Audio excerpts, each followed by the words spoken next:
I recently listened to an interview with astronaut Michael James Massimino. In the interview, he said something that caught my attention. He said anyone who is at the top of their game, who we would consider to be one of the most successful people in the world, aren't people who have never failed. They're just people who didn't let failure stop them. Investor Ray Dalio is one of those people. He's created the largest hedge fund in the world because of how he responds to unexpected problems and failures. When Dalio encounters a failure in the stock market, he uses it as a chance to reflect and extract a principle he can use on future trades. Ray Dalio says, "I have found it helpful to think of my life as if it were a game, in which each problem and failure I face is a puzzle I need to solve. By solving the puzzle, I get a gem in the form of a principle that helps me avoid the same sort of problem or failure in the future." Ray Dalio's philosophy in life and in business is pain plus reflection equals progress. If you and I can learn to see the upside of pain like Ray Dalio, we can strive to achieve truly audacious goals. Because the hundreds of problems or failures we'll encounter will simply allow us to build a better system of principles, making the path to success smoother and smoother. Here is a 3-part process for adopting a principled approach to life that I've extracted from Ray Dalio's book, Principles. You can use this 3-part process to pave the way towards your truly audacious goals. Part 1. Be radically open-minded. When you adopt a mindset of radical open-mindedness, you genuinely want to hear people's honest opinion of you. You want to know how badly you're failing, how flawed your thinking is, or how weak your skills are, because you can use that information to get better. When you're radically open-minded, you frequently ask questions like, "What am I missing?" Or "How can I get more honest feedback?" You seek the truth regardless of how much it might hurt. Being on YouTube, I get many opportunities to practice radical open-mindedness. I'll occasionally get comments like, "Dude, your animation sucks." That comment hurts, but by adopting a radically open mindset, I can let my anger pass and then ask myself, is there some truth to that? With an open, egoless mindset, I can see that, yeah, I do have room to grow as an animator.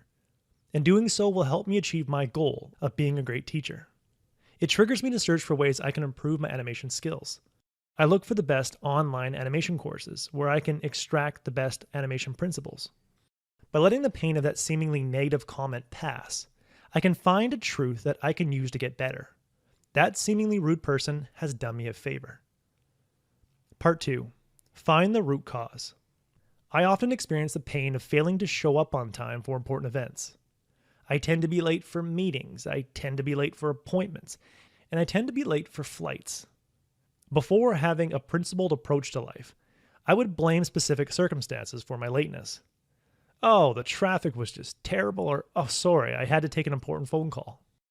But the truth is, I often lose track of time, or I don't properly factor in the time it takes to get to my appointments. It's a flaw, a weakness I have, and it's the root cause of the pain I feel when I'm late. By identifying the root cause of my lateness, I can design a principled system to deal with it. After a period of study and trial and error, I now put every event and appointment in my calendar, and I make sure I get notified of that event twice, 1 hour before and 15 minutes before. By learning the principle of scheduling every event and appointment, and adding an additional reminder to capture my attention, I found that I've been able to mitigate one of my flaws and reduce the number of times that I experience the pain that comes from being late.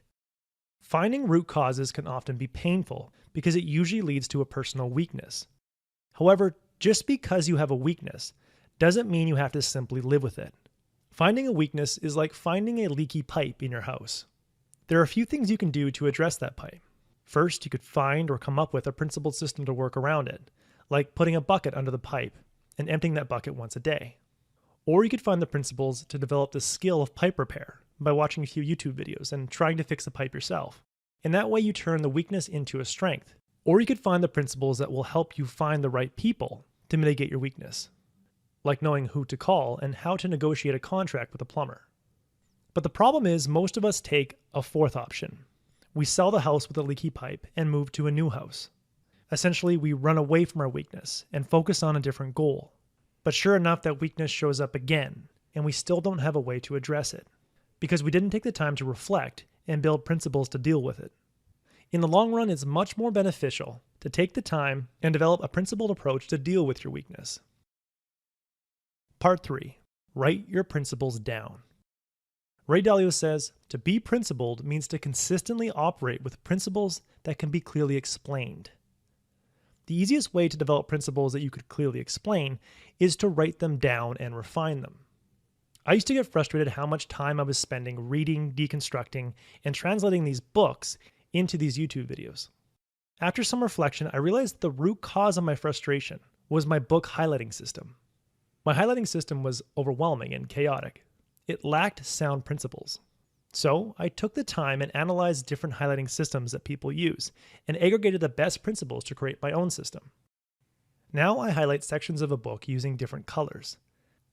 I have colors for stories, analogies, studies and statistics, and great quotes. I rank my highlights inside Kindle and then print them out before writing my script.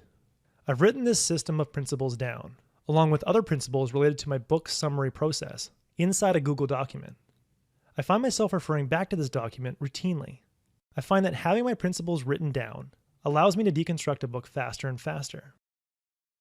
In the end, like Ray Dalio, I've learned to see pain as the signal that it's time to reflect and search for a principle that I can use to deal with future problems and avoid future failure.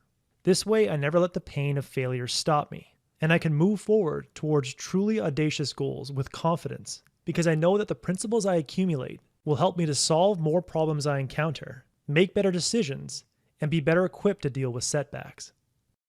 That was the core message that I gathered from Principles by Ray Dalio. It's a book rich with knowledge, written by one of the most successful people on the planet.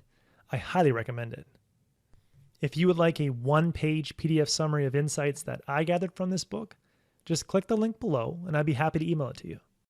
If you've already signed up for the free Productivity Game email newsletter, this PDF is sitting in your inbox. As always, thanks for watching and have yourself a productive week.